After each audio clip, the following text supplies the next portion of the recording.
Hi, Boody Vogt here, founder of Contracko.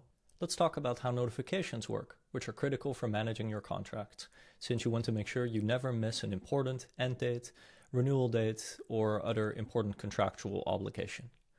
Now, I've prepared for us an office rental agreement with the amazing company We Work Hard, and we're paying $24,000 a year for this property. Now, this lease agreement is of a period of 1 year. So I've set this to be from October 1st, 2025 to October 1st, 2026. It's an auto-renewing contract, which is very typical for a property lease, and there's a 3-month notice period. And as you can see, our system will calculate for you when that is. So you have to give notice before July 1st. So we are opinionated about notifications.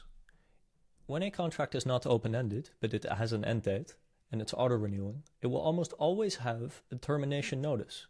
So you need to let your counterparty know sometime in advance that you no longer wish to proceed with the contract or may want to renegotiate it. So it makes sense that then we suggest notifications to you that are staggered to the notice date.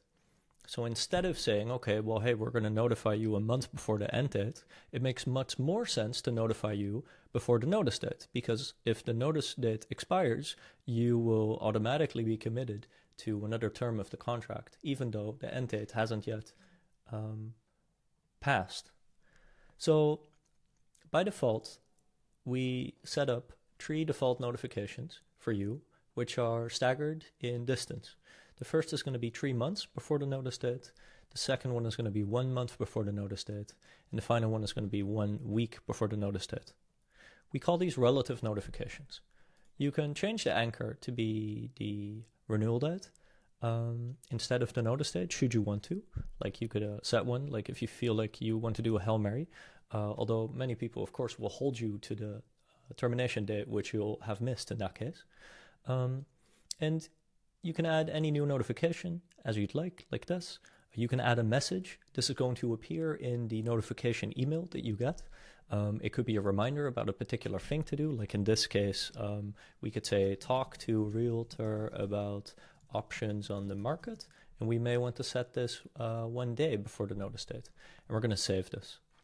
Okay. Now, if you wish to view the notifications, you can go to the contract viewer, look at the notifications, and it's going to show all of these. And it's going to show you the ones that are going to be sent first at the top, last at the bottom. You'll see that they're scheduled, and it's also going to include the custom message you included. So these are notifications for a end-dated contract. But what if there's an open-ended contract? In this case, let's look at the freelance agreement we have with the made-up company. We're going to give them freelance software engineering work at a particular rate. In this case, you'll see we have an open-ended contract. So it starts October 1st, but it's open-ended, and we expect to be notified 1 day before the end date. Actually, let's make this a little more reasonable. Let's say 1 month before the end date. Well, you may realize that if there's no end date or notice date, then we have nothing to stagger our default notifications off of. And in this case, we recommend that you set up a specific date notification. In other words, a notification where you pick the date. So for example, you might say, okay, well, this contract, let's see, it started on October 1st. So let's say mid next year, maybe 2026, and we're going to want to go into June. We'll set up a reminder and we'll do a review the collaboration and if we wish to continue. Okay, we've added this, saved it, and similarly on the notifications, you can view it.